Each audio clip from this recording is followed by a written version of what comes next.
家伙，你这条命，我今天收定了。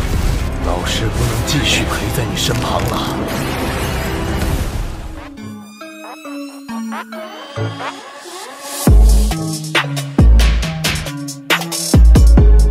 Halo para tetua, para pecinta Battle Road Hypers dimanapun kalian berada. Gimana nih kabar para tetua yang selalu stay dan udah selalu meramaikan kolom komentar?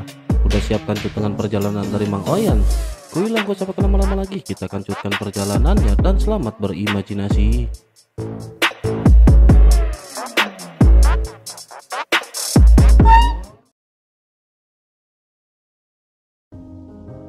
Cerita masih dikancut dengan Xiaoyan yang pada saat ini berhadapan melawan Luo Tian. Setelah Luo Tian menyatakan niatnya, ia pada akhirnya segera melonjakkan niat membunuh yang kuat. Sosoknya menatap ke arah Xiaoyan dengan ganas. Selanjutnya ia menggerakkan tubuhnya dan langsung menyerbu ke arah Xiaoyan. Apa yang dikatakan dan dilakukan oleh Luo Tian membuat Xiaoyan merasa bahwa orang ini sebenarnya cukup baik. Meskipun ia ingin bertarung dengan Xiaoyan, ia selalu menggunakan kata-kata sopan ketika berbicara dengan Xiaoyan sebelumnya. Hal ini pada akhirnya membuat Xiaoyan tidak mungkin untuk tidak menyukainya. Sementara itu di sisi lain, tubuh Luo Tian bersinar dengan kilat hitam memancarkan aura yang menakutkan. Kemudian ia berubah menjadi beberapa sinar cahaya yang tajam dan menyapu. Serangannya pada saat ini menyerbu ke arah Xiaoyan dan menutupi Xiaoyan. Begitu mendekat, seekor naga api segera mengembun di sekitar Xiaoyan dan langsung memadamkan cahaya. Tetapi pada saat yang sama, naga ini juga meledak seketika, menyebabkan pupil mata Xiaoyan sedikit menyipit. Melihat hal ini, Ye Beijing pada saat ini bergumam bahwa ini merupakan kekuatan aturan yang aneh. Xiao Yueli juga mengangguk dan bergumam bahwa ini memang benar-benar aneh. Kekuatan aturan saja memiliki kekuatan penghancur yang sangat mengerikan. Ye Beijing seketika tersenyum main-main sambil berkata kepada Xiao Yueli bahwa ia adalah putri Xiaoyan. Ia juga terlihat sangat cantik. Apakah menurut Xiao Yueli Ye Beijing sosok yang cantik? Bolehkah ia pada saat ini menjadi ibu angkatnya? Xiao Yueli terdiam begitu ia mendengar perkataan dari Ye Beijing. Selanjutnya Xiao Yueli memutuskan untuk mengabaikan Ye Beijing. Di sisi lain, pertarungan antara Xiaoyan dan Luo Tian pada saat ini pecah. Kekuatan Luo Tian adalah tingkat kedua dari keabadian dewa. Kecepatan peningkatan seperti itu juga benar-benar mengejutkan Xiaoyan. Meskipun Luo Tian memiliki bakat yang luar biasa, dalam waktu yang singkat ia hampir mengejar Xiaoyan. Hal ini memberitahu Xiaoyan betapa luar binasanya apa yang diajarkan oleh Chowking. Ia mampu tumbuh ke titik ini dengan begitu cepat dan tidak diketahui bagaimana ia melakukannya. Bahkan Xiaoyan pada saat ini ingin memuja Chowking sebagai gurunya. Xiaoyan menyadari bahwa kekuatan aturan yang difahami oleh Luo Tian ini sangat misterius. Kekuatan aturan ini berbeda dari angin, api, guntur, dan kilat. Sinar cahaya hitam yang menyerang pertama lebih seperti keadaan pikirannya sendiri. Xiaoyan pun bergumam di dalam hatinya, apakah ini merupakan Tao ekstrim? Sesaat kemudian keduanya pada akhirnya terlibat dalam pertarungan tangan kosong yang sangat panas sejak awal. Tinju kedua belah pihak bertabrakan hampir secara tepat dan dalam waktu singkat. Mereka telah saling melemparkan ratusan pukulan hanya dalam waktu beberapa saat. 7 segel bintang di antara alis Xiaoyan tiba-tiba berkelebat dan Xiaoyan segera mengeluarkan kekuatan fisik yang lebih kuat. Xiaoyan pada saat ini bergumam bahwa kekuatan tempur dari Luo Tian sepertinya masih jauh dari cukup. Selanjutnya Xiaoyan menjatuhkan Luo Tian ke belakang. Xiaoyan kembali berpikir karena Chowking meminta Xiaoyan untuk tidak menahan diri, maka Xiaoyan harus menyingkirkan Luo Tian sesegera mungkin. Bersamaan dengan hal tersebut, tinju Luo Tian dan Xiaoyan bertabrakan kembali dan keduanya mengalami patah tulang dan penyok di dada mereka. Keduanya terluka seketika dan tentu saja Bagi keabadian dewa, hal ini hanyalah luka yang tidak berarti. Luo Tian pada saat ini tiba-tiba tertawa perlahan sebelum akhirnya kembali menyerbu ke arah Xiaoyan. Ia lanjut berkata bahwa Yang Mulia benar-benar kuat. Kali ini setelah selesai berbicara, ada lebih banyak busur listrik hitam muncul di sekelilingnya. Selanjutnya itu berubah menjadi sinar cahaya yang menyapu ke arah Xiaoyan. Sinar cahaya ini bersiul dan api seketika membumbung di sekitar Xiaoyan melawan kekuatan aturan dari Luo Tian. Keduanya benar-benar berhadapan dan setelah beberapa saat, sinar cahaya Luo Tian menghilang dalam api Xiaoyan, tetapi ia terus menyerang Xiaoyan dengan tatapan penuh tekad di matanya. Xiaoyan menatap ke arah Luo Tian yang mendekat dan seketika melangkah di udara ketika mengeluarkan teknik 7 langkah mengejutkan para dewa. Jejak kaki padat muncul hampir seketika dan langsung menghantam ke arah Luo Tian, menyebabkan tubuhnya tiba-tiba mandek dan memuntahkan seteguk darah. Selanjutnya Xiaoyan mengeluarkan 5 langkah berturut-turut dan Xiaoyan tidak berniat untuk mengeluarkan seluruh teknik ini. Xiaoyan takut hal ini akan benar-benar langsung menghabisi Luo Tian. Kekuatan penindasan yang sangat besar pada saat ini seketika langsung menyelimuti Luo Tian. Tubuhnya membungkuk seperti semut di bawah kaki Xiaoyan dan ia seketika lanjut melakukan perlawanan keras kelapa. Pada saat ini teknik yang ditampilkan oleh Xiaoyan benar-benar menampilkan energi yang sangat dahsyat. Luo Tian kembali memuntahkan seteguk darah dan ekspresi di wajahnya seketika memerah. Sudah terlihat adanya kesenjangan besar antara Luo Tian dan Xiaoyan dalam hal kekuatan. Bagi Luo Tian yang berada di level kedua, bahkan jika Xiaoyan baru saja menembus ke level ketiga, ia tetap saja bukan tandingan Xiaoyan. Terlebih lagi, tubuh asli Xiaoyan masih merupakan dewa asli bintang 7. Dengan kombinasi tubuh dan kondisi kekuatannya, kekuatan tempur Xiaoyan sudah pasti dianggap sebagai yang terkuat di antara level ketiga. Menyadari hal tersebut, Luo Tian pada akhirnya segera meraung dengan marah dan auranya yang awalnya melemah tiba-tiba mulai melonjak luar biasa. Ia juga berkata bahwa setelah pertempuran di tempat hukuman para dewa, ia telah berlatih keras. Ia juga telah mengalahkan wanita berkerudung yang pernah dikalahkan oleh Xiaoyan. Namun mengapa kesenjangan kekuatan di antara mereka masih begitu besar dan ia tidak bisa menerima ini? Selanjutnya Luo Tian mendorong tubuhnya membungkuk ke atas dengan kedua tangan dan segera lingkaran cahaya muncul. Sinar petir hitam yang tak terhitung jumlahnya muncul di sekitar tubuhnya berubah menjadi sinar cahaya yang melesat ke arah 7 langkah mengejutkan milik Xiaoyan.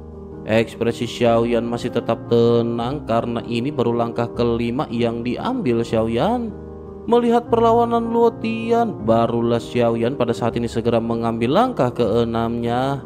Langkah kaki padat keenam bagaikan jurang yang tak dapat diatasi bagi Luo Tian. Langkah kaki ini menghancurkannya sekali lagi setelah ia berhasil berdiri. Luo Tian memuntahkan seteguk besar darah dan seluruh tubuhnya tampak runtuh, tetapi ia masih belum menyerah. Semakin banyak busur listrik hitam muncul di sekelilingnya, seolah-olah mereka sedang melawan kekuatan penindasan Xiaoyan yang mengerikan. Luo Tian kembali meraung bahwa ia tidak ingin kembali dikalahkan.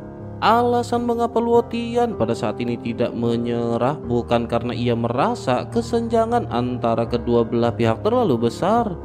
Meskipun ia tahu bahwa Xiaoyan berada di level ketiga, yang tidak bisa diterima oleh Luo Tian adalah bahwa kesenjangan di antara mereka jauh dari apa yang ia bayangkan. Ia bahkan bisa merasakan lebih jelas bahwa Xiaoyan tidak serius dalam pertempuran. Jika tidak, Luo Tian pasti sudah musnah dalam waktu sekejap. Melihat Luo Tian yang kesakitan, wajah Chao-King dipenuhi dengan kekhawatiran dan sakit hati. Ia sangat mencintai muridnya, tetapi ia memiliki sedikit cara untuk melatih Luo Tian. Obsesi Luo Tian terhadap Yang Mulia benar-benar sangat kuat. Dibandingkan dengan kekuatan dan ranah, apa yang Chowking kembangkan sekarang adalah kondisi mental Luo Tian. Sementara itu di pusat benturan, Xiaoyan pada saat ini akhirnya segera mengambil langkah ketujuh. Bayangan kaki yang besar menghalangi langit dan sangat mengejutkan bahkan dalam kehampaan sekitar. Adapun sosok-sosok di meteorit di sekitar, sebagian besar dari mereka sedikit mengubah ekspresi masing-masing. Mereka selanjutnya mundur ke jarak yang aman menyaksikan pertempuran dengan tenang. Tubuh Luo Tian pada saat ini meledak mengeluarkan kabut berdarah yang tak terhitung jumlahnya. Meskipun petir hitam di sekitarnya sangat ganas, jarak antara Luo Tian dan Xiaoyan masih sangat terlalu besar. Luo Tian dengan darah di seluruh wajahnya tampak terlihat menyedihkan. Otot-ototnya semuanya meledak dan setelah teknik Xiaoyan ini terjatuh, ia tampaknya hampir mencapai batasnya. Sementara itu Xiaoyan pada saat ini melirik Chowking. Jika Xiaoyan melanjutkan, Luo Tian akan mokat di dalam pertempuran, tetapi Chowking pada saat ini kembali mengangguk. Chowking menanggapi tatapan Xiaoyan dengan mengirim transmisi suara bahwa ini belum cukup. Luo Tian pada saat ini masih belum dikalahkan. Xiaoyan terkejut mendengar apa yang baru saja dikatakan oleh Chowking. Luo Tian tampak sangat menyedihkan dan bagaimana mungkin ia masih belum bisa dianggap kalah. Sementara itu di sisi lain, bayangan kaki yang besar terjatuh dan darah Luo Tian terus meledak dari tubuhnya. Pada saat ini auranya telah melemah hingga pada batasnya. Xiaoyan dan Luo Tian tidak memiliki kebencian yang mendalam dalam pertempuran. Xiaoyan bahkan berpikir bahwa Luo Tian adalah orang yang cukup baik dan tidak sombong atau tidak sabaran. Niat awalnya hanya untuk melawan Xiaoyan dan tidak ada permusuhan di antara kedua belah pihak. Xiaoyan menatap ke arah Luo Tian yang pada akhirnya jatuh ke dalam genangan darah. Meskipun tubuhnya hampir runtuh, tubuhnya pada saat ini masih belum meledak sepenuhnya. Cahaya busur listrik hitam terus memperbaiki tubuh Luo Tian, mencegahnya runtuh sepenuhnya. Pada saat ini Luo Tian menjadi semakin brutal dan semakin banyak cahaya listrik hitam muncul di sekitarnya, hampir membentuk kabut hitam di sekitar. Tubuh Luo Tian terus bergetar dalam genangan darah dan ia pada saat ini tampak terlihat berjuang. Ia mencoba menahan tubuhnya dengan tangannya. Selanjutnya busur listrik hitam di sekelilingnya tiba-tiba menyerbu tubuh Luo Tian dengan panik. Selanjutnya sosok Luo Tian pada saat ini tiba-tiba menghilang. Xiaoyan langsung mendapat firasat buruk dan merasakan adanya angin kencang. Selanjutnya guntur ekstrim muncul di bawah kaki Xiaoyan dan Xiaoyan segera menghindarinya dalam sekejap. Luo Tian yang menghilang muncul di arah tempat Xiaoyan pada saat ini menjauh. Penampilan Luo Tian pada saat ini berubah drastis. Rambut hitamnya bergerak tanpa angin dan bahkan terbang ke atas. Matanya juga tampak berubah menjadi hitam. Bahkan ada garis-garis di pipinya yang tampak seperti kilatan hitam. Mata Xiaoyan sedikit menyipit ketika Xiaoyan bergumam bahwa ini merupakan konsep artistik yang menarik. Selanjutnya Luo Tian kembali melesat dan lingkaran cahaya muncul di sampingnya. Ia meningkatkan kecepatannya terus-menerus, membawa serta kekuatan tumbukan yang mengerikan. Api 3 warna seketika menyeruak keluar dan menyelimuti Xiaoyan ketika keduanya saling bertabrakan dengan hebat dalam kehampaan. Dua sorotan cahaya terang saling terkait dan melahap satu sama lain dengan gila-gilaan. Tinju Xiaoyan terbungkus dalam api 3 warna dan lautan api menyembur keluar, meletus dengan kekuatan yang tak tertandingi dan menakjubkan. Seperti yang diharapkan, cahaya hitam yang diubah oleh Luo Tian secara bertahap ditelan dan ditutupi oleh api. Kemudian setelah suara teredam, Luo Tian menyemburkan darah dan melesat mundur. Tubuhnya terlempar ke belakang tak terkendali, tetapi ketahanan Luo Tian berada di luar dugaan Xiaoyan. Ia terhuyung-huyung sebelum akhirnya menstabilkan tubuh. Ia meludahkan seteguk busa darah sebelum akhirnya menyeka darah dari mulutnya. Jumlah busur listrik hitam di sekelilingnya berlipat ganda lagi dan semuanya kembali mengalir ke tubuh Luo Tian. Selanjutnya tubuhnya yang terluka pulih dan ia kembali bergegas menuju ke arah Xiaoyan tanpa lelah. Xiaoyan pun bergumam bahwa semakin banyak Luo Tian bertarung, maka semakin berani Luo Tian. Kemampuan bertarung yang ditunjukkan oleh Luo Tian selama ini sebenarnya tidak begitu mengesankan di mata Xiaoyan. Jika mengandalkan ketangguhannya saja, jelas jauh dari cukup. Namun setiap kali ia menerima pukulan hebat, auranya terus bertambah kuat. Xiaoyan pun hanya bisa menghela nafas dan kembali bergumam bahwa tampaknya sudah waktunya untuk mengakhiri ini. Selanjutnya Xiaoyan perlahan mengelurkan tangannya dan teratai api 3 warna di atasnya perlahan berputar. Sekuntum bunga teratai api berkibar keluar saat Luo Tian mendekat. Selanjutnya Angry Buddha Lotus Flame 3 warna ini mengembang menutupi ruang di sekitarnya yang luasnya hampir 1000 kaki. Ledakan pun seketika terjadi bersamaan dengan ketiga warna api yang saling terkait di dalamnya. Ledakan ini membentuk kekuatan penghancur yang sangat mengerikan. Kekuatan Angry Buddha Lotus Flame telah meningkat seiring dengan peningkatan kekuatan Xiaoyan. Sekarang kekuatan Xiaoyan telah berhasil mencapai tingkat ketiga, oleh karena itu kekuatan jantung apinya juga meningkat.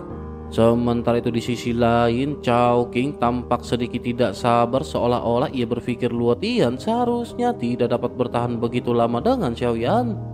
Ia segera berkata kepada Xiaoyan, bersikaplah lebih tegas dan habisi sosok Luo Tian. Ia boleh menghancurkan tubuhnya, tetapi Xiaoyan jangan menghancurkan jiwa Luo Tian. Xiaoyan kembali sedikit mengerutkan kening. Tentu saja Xiaoyan tidak ingin langsung menghabisi sosok Luo Tian. Xiaoyan juga ingin melihat perubahan apa yang terjadi pada Luo Tian di bawah bimbingan Chowking. Saat ini tampaknya Luo Tian benar-benar tidak akan bisa menghadapi Xiaoyan di dalam pertempuran. Di bawah kobaran api, teriakan Luo Tian pada saat ini terdengar. Karena Chowking berkata seperti itu, maka Xiaoyan pada saat ini memutuskan untuk kembali mengangkat tangannya. Sebuah titik segera muncul di udara ketika Xiaoyan mengeluarkan teknik jari pembunuh bintang. Sebuah jari raksasa bayangan muncul dengan kekuatan yang dahsyat dan dengan tiupan angin yang menderu, ia melesat langsung ke lautan api yang mengamuk. Kekuatan kedua keterampilan bertarung ini berada di luar kemampuan Luo Tian. Sebenarnya Xiaoyan tidak ingin ini terjadi karena bagaimanapun ia tidak memiliki kebencian yang mendalam terhadap Luo Tian. Ledakan pun seketika terjadi dengan lautan api yang menyebar tak berujung di kehampaan. Kekuatan yang diciptakan oleh lautan api yang menyapu begitu besar sehingga kemanapun ia lewat, semua meteorit hancur berkeping-keping dalam sekejap. Sosok-sosok di atasnya juga mundur dan mengambil tindakan untuk mempertahankan diri. Setelah beberapa saat, lautan api berangsur-angsur menghilang dan sosok Luo Tian juga muncul di dalamnya. Ia seakan-akan kehilangan nyawanya dan tubuhnya tampak hangus menjadi abu. Bahkan tulang-tulangnya juga ikut hangus dan yang tertinggal hanyalah tengkorak seukuran telapak tangan. Xiaoyan tersenyum pahit melihat hal ini dan bertanya-tanya apakah Xiaoyan bersikap terlalu kasar. Sementara itu Chowking menerkam memegang tengkorak Luo Tian di tangannya dengan air mata mengalir di wajahnya. Sosoknya lanjut berteriak bahwa muridnya telah mokat dengan sangat tragis. Guru ingin melatihnya dan mengapa ia berakhir dengan meninggoy. Xiaoyan menatap ke arah Chowking yang berlinang air mata yang tampak benar-benar keluar dari hatinya. Hal ini pada akhirnya kembali membuat Xiaoyan benar-benar bingung tentang apa yang ingin dilakukan oleh guru dan murid ini. Sementara itu sosok-sosok yang berada di samping pada saat ini benar-benar terkejut dengan apa yang dilakukan Xiaoyan. Percakapan segera terjadi di antara mereka. Salah seorang di antara mereka berkata sebaiknya mereka mundur lebih jauh. Ia khawatir orang ini akan bertarung dengan orang tua itu dalam pertarungan yang mengerikan. Ia telah menghabisi muridnya dan orang tua ini seharusnya lebih kuat daripada Xiaoyan. Menanggapi hal tersebut, salah seorang lainnya mengangguk dan bergumam sebaiknya mereka tidak banyak bacot dan menunggu serta melihat apa yang akan terjadi. Sementara itu sambil menangis, Chowking meraih udara dan mengumpulkan jiwa Luotian yang hampir tercerai-berai. Chowking lanjut berkata dengan serius dan ekspresinya berubah dengan cepat ketika ia menatap ke arah Xiaoyan. Ia juga segera berkata bahwa kekuatan bertarung Xiaoyan memang sedikit lebih lemah dari yang ia duga. Tetapi secara keseluruhan kekuatan Xiaoyan masih cukup bagus. Selain itu, jika Xiaoyan menggunakan kekuatan penuhnya, muridnya tidak akan mampu menahan satu pukulan pun dari Xiaoyan. Chowking pun menghela nafas sebelum akhirnya Chowking lanjut berkata bahwa ia benar-benar ingin berterima kasih atas bantuan Xiaoyan kali ini. Muridnya butuh sedikit rasa frustasi, tetapi frustasi ini akan lebih baik jika Xiaoyan yang menyebabkannya. Hanya Xiaoyan yang bisa memberinya jalan keluar terbaik dalam kultivasi. Xiaoyan pada saat ini hanya menangkap tantangannya dan sedikit membungkuk. Xiaoyan tidak terlalu peduli dengan apa yang dikatakan oleh Chowking. Kali ini Xiaoyan hanya ingin menyelesaikan sebab dan akibat dengan Chowking. Chowking pada saat ini sedikit tersenyum sebelum akhirnya bergumam bahwa Xiaoyan anak yang cukup baik dan lebih baik dari Gu Zhongzheng. Ia tahu bagaimana cara membalas kebaikan. Ia telah mencatatnya dan saat muridnya tumbuh dewasa, ia akan memintanya untuk datang dan membantu Xiaoyan. Chowking lanjut menekan jiwa Luotian ke dalam tulang tengkoraknya dan dengan hati-hati mengumpulkan muridnya yang malang itu. Chowking lanjut segera mengucapkan selamat tinggal dan tiba-tiba menghilang. Melihat hal tersebut, Xiaoyan bergumam bahwa orang tua ini tidak memiliki integritas. Begitu Xiaoyan selesai berbicara, tiba-tiba seberkas cahaya dingin melesat ke arah Xiaoyan. Xiaoyan segera mencengkram dengan tangannya. Selanjutnya suara Chowking pada saat ini juga segera terdengar. Chowking berkata bahwa seperti yang ia duga, Xiaoyan masih sangat pelit. Kali ini ia akan memberikan buku Iblis Dewa Surgawi ini untuk Xiaoyan. Cahaya dingin di tangan Xiaoyan tiba-tiba berubah menjadi sebuah buku yang memancarkan aura kuno. Buku ini terasa tebal dan berat di tangan Xiaoyan. Xiaoyan mengulang nama yang disebutkan oleh Chowking yang disebut Kitab Iblis Surgawi. Selanjutnya Xiaoyan segera membuka buku tersebut. Xiaoyan membaca buku itu dan mendapati bahwa isinya tidak lengkap. 2/3 dari buku ini telah disobek dan hanya sepertiganya yang tersisa di sampul buku. Xiaoyan memperhatikan buku yang kertasnya tampak seperti gulungan perkamen dengan rona kuning gelap.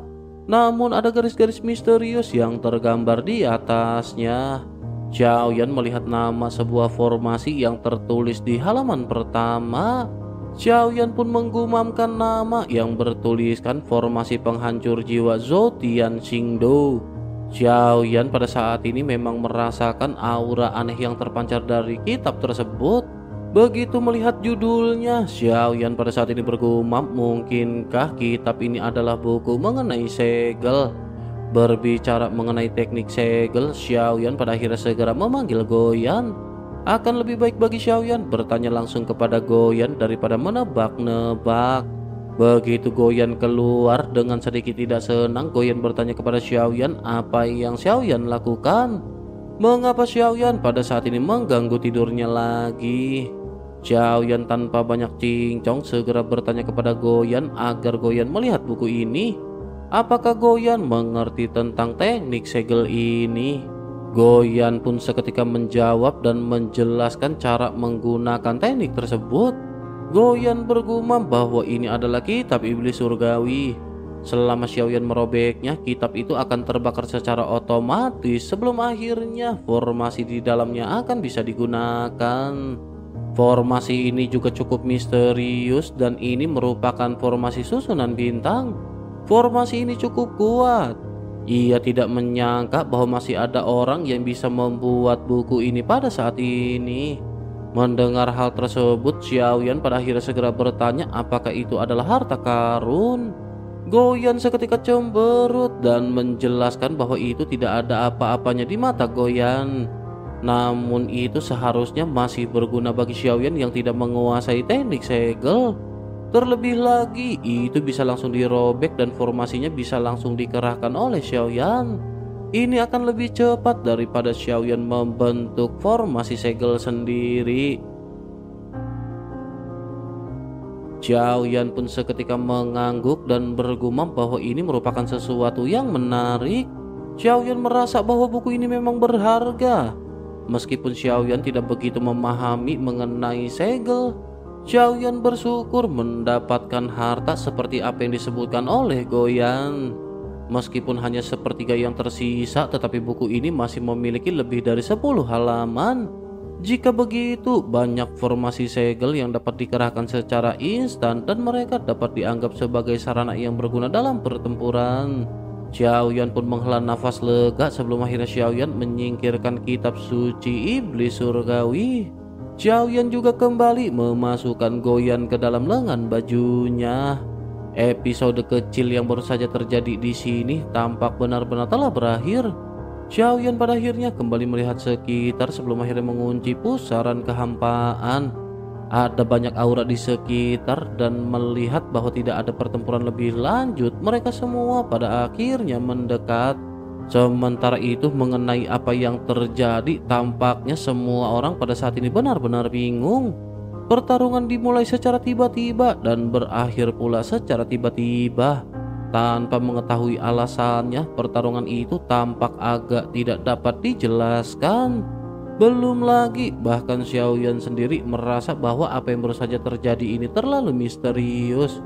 Untungnya Xiaoyan mendapat buku tentang segel yang dapat dianggap sebagai harta karun. Selama Xiaoyan memperoleh sesuatu, maka hal itu tidak dianggap sebagai suatu kerugian. Xiaoyan pada akhirnya perlahan-lahan segera datang ke depan pusaran kehampaan. Tempat ini diblokir oleh segel, tetapi selama itu hanyalah segel, Goyan akan dapat menghancurkannya. Namun kali ini Xiaoyan tidak membiarkan Goyan bertindak secara langsung, tetapi perlahan-lahan mulai berbalik. Xiaoyan berdiri dengan kedua tangan di belakang punggungnya dan suaranya seketika terdengar mendominasi. Xiaoyan berkata sebaiknya semua orang segera datang. Mereka bisa bekerja sama untuk menghancurkan segel ini. Jika ada di antara mereka yang tidak mau berkontribusi, maka mereka bisa pergi atau mokat. Xiaoyan melihat ke arah semua sosok dan bisa merasakan bahwa ada banyak aura yang bukan berasal dari Senshi. Mereka tampaknya datang dari dunia luar. Itulah mengapa Xiaoyan pada saat ini tidak ingin menghancurkan segel dengan mudah. Xiaoyan ingin orang-orang ini membayar harga yang cukup untuk memasuki tempat misterius. Begitu suara Xiaoyan terjatuh, sosok Luoang terbang terlebih dahulu dan datang di hadapan Xiaoyan sebelum akhirnya membungkuk dan menangkupkan tangan. Ia segera memperkenalkan diri bahwa ia bernama Luoang. Ia sangat senang bertemu dengan Xiaoyan dan ia setuju bahwa mereka harus bekerja sama. Bagaimanapun, blokade ini terlalu kuat untuk ditembus oleh satu orang saja. Luoang pada saat ini tampaknya dipenuhi dengan kekaguman ketika menatap ke arah Xiaoyan setelah pertempuran yang terjadi. Sementara itu Xiaoyan pada saat ini tidak tahu apa yang ada di dalam pusaran tersebut. Oleh karena itu, Xiaoyan pada saat ini berniat untuk menyelesaikannya dari luar dan memanfaatkan orang yang ada. Xiaoyan pun berkata, jika begitu permasalahannya, maka Luoang yang bertanggung jawab di sini. Jika ia tidak mau dan tidak ingin pergi, maka Xiaoyan akan mengambil tindakan untuk menyelesaikan permasalahan ini. Xiaoyan pun segera bergeser dan berdiri di samping dan selanjutnya banyak tokoh maju satu demi satu. Tatapan Xiaoyan menyapu sosok-sosok yang baru saja muncul di hadapannya. Xiaoyan akhirnya dapat dengan jelas merasakan aura mereka yang benar-benar bukan berasal dari Senshi. Namun Xiaoyan tidak dapat mengatakan secara spesifik dari dunia manakah mereka berasal. Dilihat dari auranya, yang terkuat di sini hanya berada di level kedua keabadian para dewa. Namun meskipun begitu, di dunia kecil tempat mereka berada, mereka pasti merupakan eksistensi tingkat atas. Bahkan kemungkinan besar ia bukan berasal dari keluarga atau kekuatan tertentu, melainkan merupakan leluhur dari sebuah dunia kecil. Xiaoyan khawatir sebagian besar makhluk di sini datang karena keberadaan dari jiwa gua void. Kemampuan dari hal tersebut sangat menggoda. Dengan mempelajari teknik tersebut, maka seseorang dapat dengan cepat menjelajahi dunia dan hal ini sangat mempersingkat waktu perjalanan.